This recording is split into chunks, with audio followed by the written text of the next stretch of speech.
Hello guys and welcome back to another episode of our FC26 career mode here with Burnley. We've got a big episode upcoming today, including the quarterfinals of the Europa League where we will take on domestic rivals Chelsea. We'll also have more big clashes in the Premier League, including the Gunners coming to take us on at Turf Moor, and also another big clash against the Blues as we will take them on in the semi-finals of the FA Cup, looking to reach our second domestic cup final of the season. Whisper it quietly, but the quadruple is still on for Burnley, and by the end of today's episode we will have a better understanding of how likely that is going to be. So we're kicking off today with the first leg of our Europa League quarter-final away at the Bridge, where we've had a pretty good record over the last few seasons, and like in the Carabao Cup, I'm going to be sticking with the team that has got us this far. We might have a few starters out there and a couple of players on the bench, but for the most part I'm going to be trusting the boys that have got us here, and I do think if we can get through this tie against Chelsea we will probably be one of the favourites heading into the final four of the competition. But lots of work to be done. Starting off here at the Bridge, come on you Claras. Yeah, I'm expecting a tough game out here. Chelsea have had all of the ball in these opening 10 minutes, but big episode today where 3 of our games are going to come against the Blues, and we could go from potential talk of a quadruple to being dumped out of 2 of those competitions by Chelsea today. Oh, as we're messing around with it at the back, that's dangerous. Oh, what am I playing at? Worst possible start, and right on cue, as I say, Chelsea could be dumping us out. They go a goal up, and what a poor goal it is. And I think whoever goes on to win this tie could be the winners of the competition come the end of the season. I think us two are probably the favourites, and we've just gifted Chelsea the opening goal. Now Chelsea come forward with João Pedro. All out to the goal scorer Ferran Torres. Nice ball into Andre Santos. Brings the ball down. Returns it to Ferran. Nice football. Let's not go 2 down. Oh, it's a sitter from João Pedro, and we probably should have been 2 down. That is a big let off, and we've got to sort this out here because we have not started here at the Bridge. We've barely got into the Chelsea half in that opening 45. We seem to be a little bit more on the front foot here as Hakan finds Burke. That's nice, and Juve holds on to it, and Burke's made a good run. Damien Burke has levelled it up at the Bridge. And as I say, shocking in the opening 45 minutes, but I'm sticking with the boys that have got us this far. Gave them a little bit of a rocket at half-time and said if we want to reach the final 4, we've got to be better in this second half. It's a lovely passing move. Burke just afforded way too much time, and he bends it past Costa with what is literally our first shot on Chelsea's goal in the game. Yeah, I've mentioned it quite a lot over the last few episodes, but the best teams managed to find a way. Oh, it's a lovely turn by Enzo Fernandez, and he restores Chelsea's lead almost instantly. And I was just going to say, the best teams managed to find a way. Even when they're not playing well, they find a way to grind out a result. But that's a lovely passing move. That turn by Enzo Fernandez was brilliant, and from close range he bends past James Trafford. But we've come from behind once. There's no reason why we can't do it again. Not been at our best tonight, but as long as we're still in the tie for the second leg heading back home, I'll still feel confident that we can turn this around. Well guys, what I will say is, whilst I would love to get back into the tie and be heading back to Burnley level, the most important thing for me tonight is just making sure that we don't concede a third and we're in the tie heading back to Burnley for the second leg, as Juve now sent away down the left. Wasn't the greatest pass to him as he had to check, but he will now find Burke, and Leslie on the edge can strike one from range, and it's a pretty comfortable save for Costa. But as I say, we've just got to make sure in these final sort of 5 or 10 minutes that we don't concede a third and we are in the tie heading back to Lancashire. Yep, and that is exactly what we will do. Down at the half-time stage of the tie, but 2-1 away at the Bridge is not the worst result in the world. Of course, I would have loved to be heading back either level or with a lead, but we're still in the tie heading back to Burnley for the second leg in a week's time. So Yeah, a little bit disappointed, but considering the first half performance, the tie could have been out of sight by the end of the 90. So we'll still be in it in a week's time as we head back to Burnley. But before we get there, another huge clash, this time in the league as we take on Arsenal at home. They're just behind us in the Premier League at the moment, but it is so tight at the top with 8 games left to play. This is one of our tougher remaining fixtures, and I have to say I would probably take a point here with the fixture congestion in mind as well. City facing Spurs at the same time, another huge game and potentially a chance for Liverpool and Newcastle to pull away at the top. Massive game at Turf Moor. Come on, you Clarets. Yeah, massive clash today, and we actually faced Arsenal towards the end of last season here at Turf Moor. I don't know if you guys will remember, and Endrick scored a really late goal to win it for the Gunners on that day, and it had a massive impact on us ending up missing out on Champions League football. And this year, similar thing, taking them on, but this time with both teams in the hunt for the title. And I'd still say there are probably realistically 4, maybe 5 teams that could still win it this season. But interestingly enough, Arsenal have just sacked Diego Simeone, who was at the helm. And this is where I want to see a bit more intelligence from the AI clubs when it comes to the managerial sort of sackings and movements. They're in a title race. Why on earth would they sack Simeone? Yes, okay, they're not top, but come on now, you're literally a few points off top. Why would you sack him with 6 games to play? It just needs a little bit of tweaking. So, yeah, we're taking on a caretaker manager today, and I'm hoping we're going to get the better of him as Strand Larsen sends away Jaden, who gets there, and Philogene in behind. Big chance for Jaden, and he misses the target. Arsenal flooding forward with Ekitike, and Ødegaard has options ahead of him. Might not need them. Martin Ødegaard. Lovely ball control. Still Ødegaard and Martinez, and that's a big save by Trafford. And it's going to be a penalty for Arsenal as we fail to clear the ball. It's a terrible clearing header by Jackson.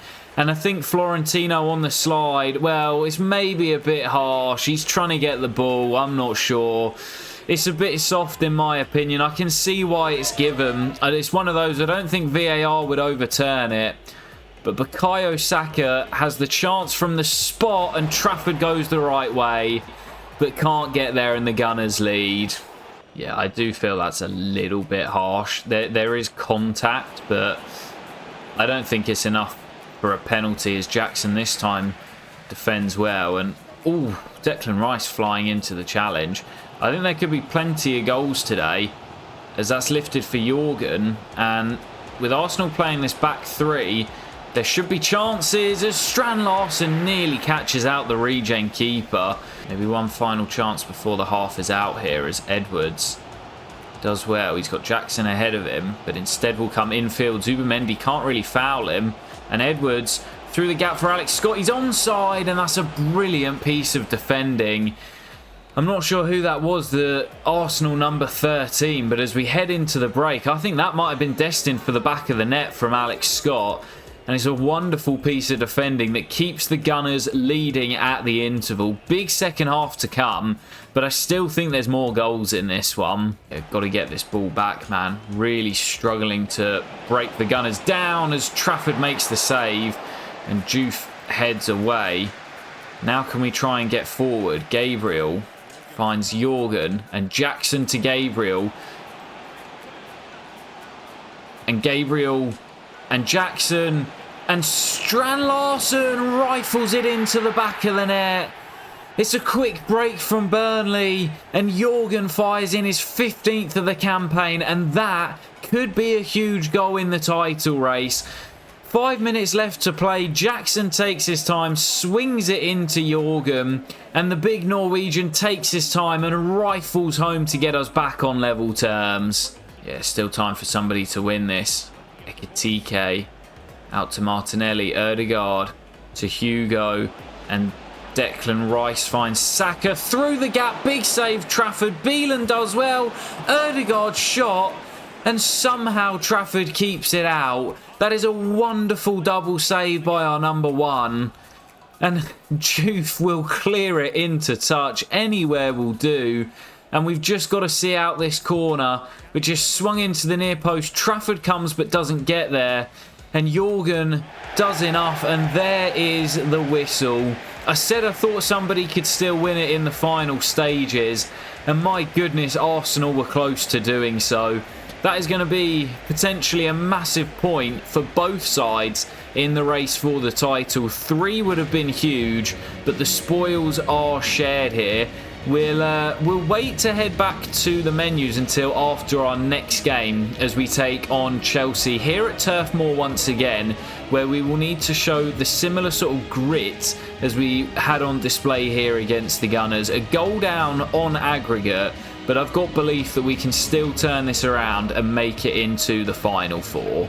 Come on, you Clarets. Yeah, I'd say I've got a slightly stronger lineup out there today than I had for the first leg, as obviously we've got to try and turn around this deficit, as Juve making a good run there. And now Rudoni lifted in for Zeki and headed away. But yeah, we've got a lot of work to do, but I am feeling confident of getting that done today. Rain will not help us. As you guys know, I hate playing in the rainy conditions, but just got to take our time, be a bit more patient, have a bit more authority than we had in that first leg, and we can hopefully get through, as Banzuzi should have levelled it up. Maybe could have rolled it across to Zeki, but we should really be level. That's promising though from the Clarets. Yeah, one of the real issues that I had in that first leg was I just couldn't get the ball off Chelsea. They really controlled the game, and Andre Santos and Enzo Fernandez in midfield were really, really good. So I think when we do get it today, we've got to protect it, as Banzuzi releases Jack and Rudoni in behind. Tight angle, and it's wide. And we really should be level at an absolute minimum here tonight. Brilliant start from us. Just lacking that opening goal. Yeah, I'll be really disappointed if we go out tonight having not scored, because we have played really well. Just thus far, unable to find a way through Chelsea. And you guys may have seen in my lineup, I'm not sure if I would have shown it actually, but Amari Hutchinson on the bench for today does make his return. Could this be the greatest comeback from Amari if he can come off the bench and turn the tie around and potentially score the goal that sends us through? Well, it might not need to, as Jackson forces Costa into a really good save. Well, here he comes. I'm going early with it because I don't want to leave it too late. Amari Hutchinson, first appearance since the 7-month ACL layoff. I mean, it would be some comeback story if he can get us back into the tie, but obviously he's not kicked a ball for 7 months, so he might be a little bit rusty. Here he goes down the right-hand side, and Amari making a difference straight away. Burke and Ezekiel and Zeki. Oh, just overplaying it there. Chelsea just keeping the ball, but that's good. And Gabriel does well. Been moved out to this left-hand side, but still influencing the game. That's lovely football. And Damien Burke, surely! It's a brilliant Burnley goal. And Damien, who scored at the bridge, gets us back on level terms. Quick, incisive passing. Gabriel did really well initially down the left-hand side. Not playing on his preferred side anymore, but still influencing the game. Zeki with a quick offload. Top creator in the Europa League, and he's shown exactly why there. 7th assist of the competition, and we're back level, and now potentially have the momentum to go all the way. Patientness from Burnley. Sorry guys, I'm concentrating so hard at the moment. Going very, very quiet. As Leslie to Ezekiel, and Leslie and Amari round the corner for Jackson, and Zeki in the middle, can't miss. And that might be the goal that sends Burnley into the final 4 of the Europa League. Oh, I was so quiet. I was concentrating so hard trying to keep that attack alive. And it's so difficult in the rain to play those incisive passes. But we kept it simple until we got the ball to the danger man, Amari Hutchinson. And as Jackson raced through, he had the composure to lift his head and pick out Zeki Amdouni, who I have criticised at times in the Europa League this season for not scoring as many goals as I would have liked. But I mentioned earlier, 7 assists for him, and now he scored the goal that looks as if it will send us through to the final 4 of the Europa League. Wow, my goodness, guys. As we get back to the menus, let's take a look at who it's going to be in the final 4. I think it was Ajax, Feyenoord, and Betis making it through, I think. And in the final 4, we will be taking on Real Betis. Oh, that's going to be a tasty, tasty tie. But I said it, I think whoever won that quarter-final would be favourites to go all the way. I want to take a quick look at where Betis finished in the league phase. They were just outside of the top 8, but we know they're going to be a really tough opponent. So it will be the Spaniards in the final 4. I'm really, really looking forward to that. But I'd say that is probably our biggest win and our biggest sort of contest over the 2 legs in the entire save. I'd say bigger than the League Cup final probably, even though we did win silverware there. So Liverpool still top, 4 points clear of us, and will be favourites for the title. I have a feeling there is a game, maybe not before we play. I think there's, or maybe there is, because we play on the Sunday. I think there may be some games on the Saturday. So as we sim through, we've dropped to 5th. Wow, it is so tight. So Liverpool drew by the looks of it. Right, let's just check the results first. So Liverpool drew with Millwall. Arsenal won, Spurs won, Newcastle won, and City drew. I mean, Millwall have done us a huge favour there. And Liverpool play Chelsea in their next game. So a win for us here will move us to 66 points. And we'll see us jump into second with a game in hand over Newcastle, Arsenal and City. And we'd be just 2 points behind Liverpool with us still to play them in our final fixtures. So I'm rambling, guys, but it's been a crazy episode. Let's jump into our next one. It is Nottingham Forest at home at Turf Moor. Our next 2 fixtures in the league see us take on Forest today and then Southampton away in midweek. So 2 massive chances to potentially put ourselves in pole position. And then we will close out today with the FA Cup semi-final against Chelsea before coming back for the Europa League semis in the next episode. So, right, Forest at home at Turf Moor. Let's see if we can carry on after that brilliant comeback win against Chelsea with another 3 points here in the league. Come on, you Claras. Yeah, what a way to win that Europa League quarter-final, but the games just come around so quickly nowadays. You've got another task to focus on almost straight away. And we're still in the race in the Premier League. I've said all season long that I think Newcastle are favourites, but I think the bookies are probably putting their money on Liverpool at the moment. And especially if we fall to defeat here, you definitely say that they will be in pole position. Brian Brobby, double B, opens the scoring for Forest.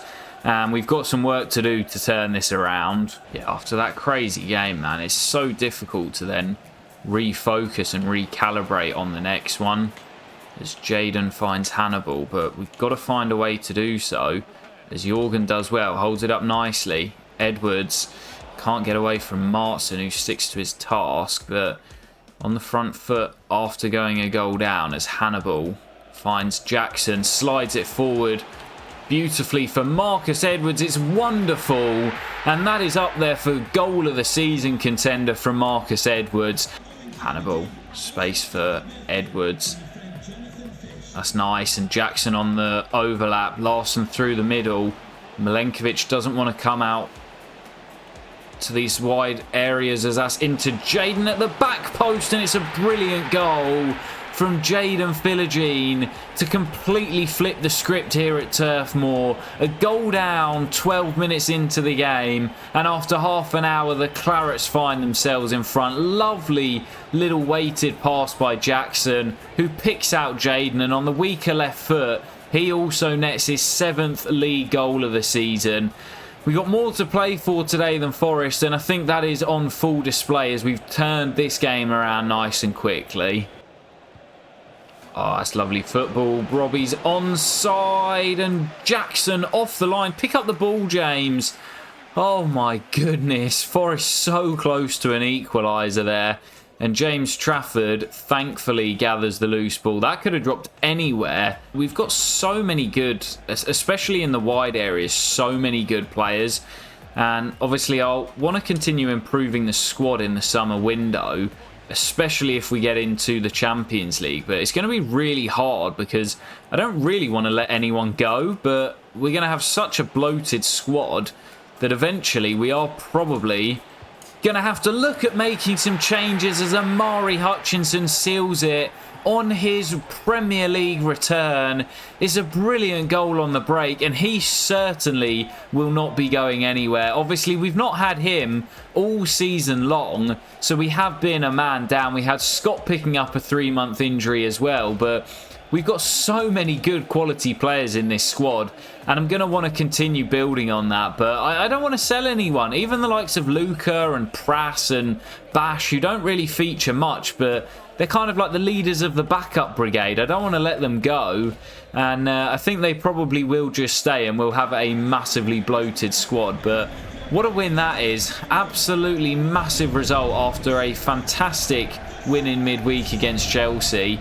And what we will do is we'll jump straight into our next clash against Southampton away on the south coast in midweek, and then we will head back to the menus to have a look at the league table before we take on Chelsea in the FA Cup semi. So another big clash, Saints away, looking for another 3 points. Come on you Clarets. Yeah, big game against the Saints today because they're right down there at the bottom fighting for Premier League survival, and quite often at the end of the season these are the games that prove to be the hardest when teams really have something to play for. And you can see already Southampton on the front foot playing some nice football, and opening the scoring as well. Like against Nottingham Forest, going a goal down early. I think that's Cameron Archer with the opening goal. And the Saints, who, as I say, desperate for the points themselves, open the scoring here at St Mary's. And now Gabriel Peck into Jorgen, and Hannibal on the move. Great opportunity here. Hannibal trying to burst away from Ronnie Edwards. Held up initially, but there's Illing Jr. and Jorgen in the middle, completely unmarked. Will get us back on level terms, and like against Forest, we strike back almost instantly. Hannibal to Jorgen, nice football, and Illing Jr. on the move, and we know he can get forward from fullback, and Illing Jr. comes infield brilliantly and finishes as well. And that is why I love him as my backup to Jackson down that right hand side. He features a lot for me as he's such a great utility player. Can play out wide or at fullback, as I say, and that's a lovely goal. Similar to Marcus Edwards' goal against Forest in the previous game. Cutting in field and bending it into the top corner and on that left foot. And like in that Forest game, despite going a goal down, we will lead at the break. Hakan, lovely weighted pass, and now Hannibal. He's got Amari ahead of him. Pass was a little bit behind Amari Hutchinson, who somehow keeps hold of the ball there. And Illing Jr. looking for a brilliant third goal. And from right back, he is having an absolute stormer out there today. Amari Hutchinson did well initially, obviously scored the dagger in the previous game. We'll have to settle for the assist today. Yeah, it could come down to goal difference this season, so if we can add a late fourth, I'm not going to turn my nose up at that, as Luca does really well down the left-hand side. We know he's got the pace, and Luca, not quite how I drew it up. Jorgen finds Hakan, and it will be 4.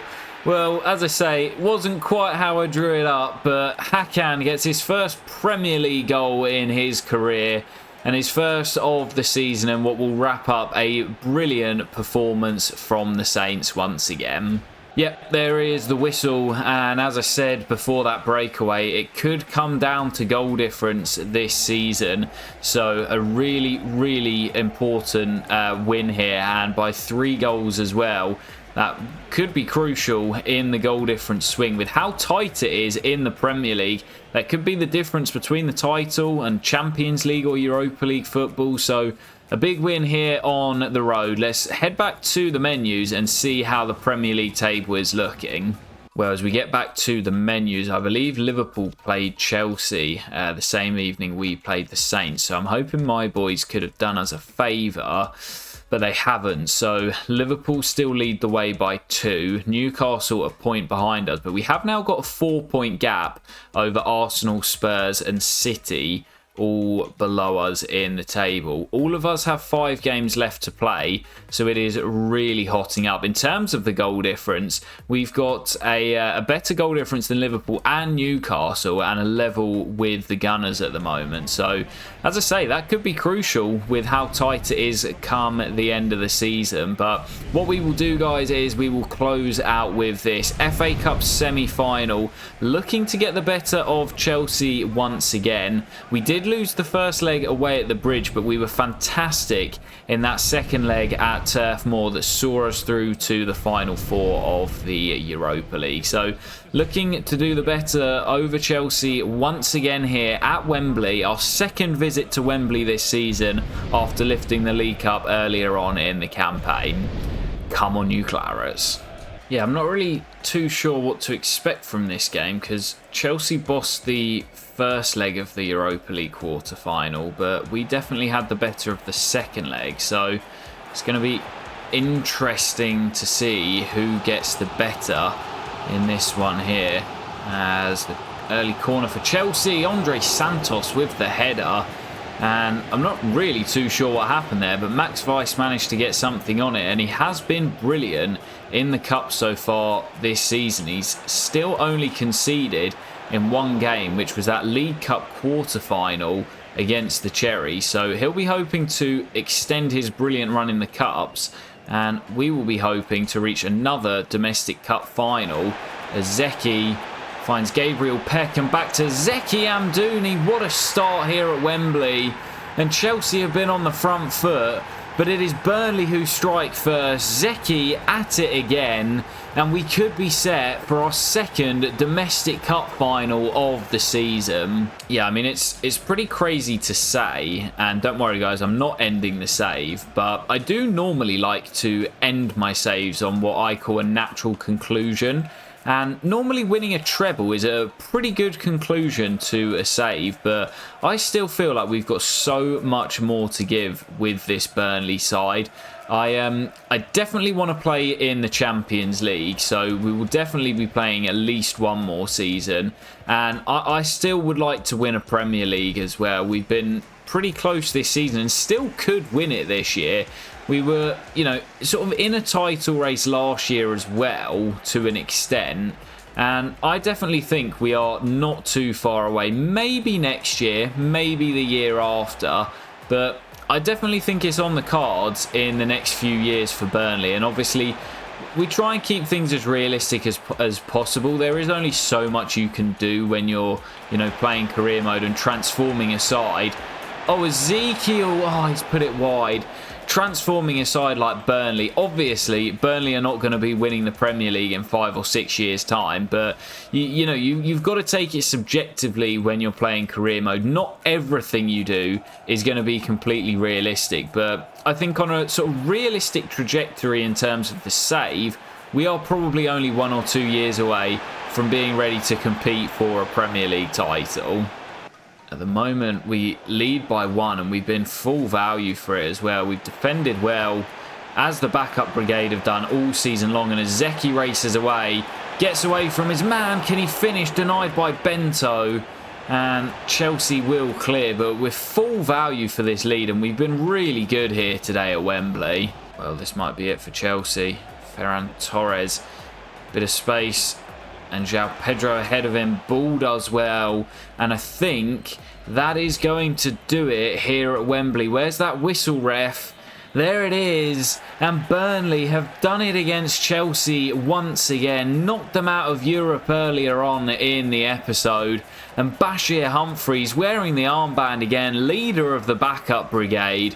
And he is leading the team to another domestic cup final. We won the League Cup earlier on in the season, and we will be back here at Wembley for the third time to try and get our hands on the FA Cup as well. Let's head back to the menus, and as we close out the episode, we will find out who we are going to face in the final of the FA Cup. Well, guys, as we get back to the menu, we get our tournament prize money. Let's find out who it's going to be in the final of the FA Cup, where we will be taking on the Gunners. I thought it probably would be, as they defeated Aston Villa on penalties after a 0-0 draw. I said those FA Cup semi-finals are usually pretty tight and cagey, and their game went the distance, but it will be Arsenal in the final of the FA Cup. Man, what a season for the Clarets. We are doing so well, as we've seen Liverpool have won again and extend the gap to 5 points at the top, although we do of course have that game in hand. But guys, that is where we will leave it for today's episode. It's been another cracker. We started off a bit shaky with that defeat at the Bridge, but we turned things around, knocking out Chelsea in the Europa League quarterfinals and now the FA Cup semis as well. And we picked up big wins against Nottingham Forest and Southampton in the league. In the next episode, we will have the Europa League semi-final, home and away against Real Betis. And we will probably play 4 of our remaining 5 games in the Premier League as well. So loads to come in the next episode. You definitely won't want to miss it as we reach the climax of the season. Take care, guys, and peace.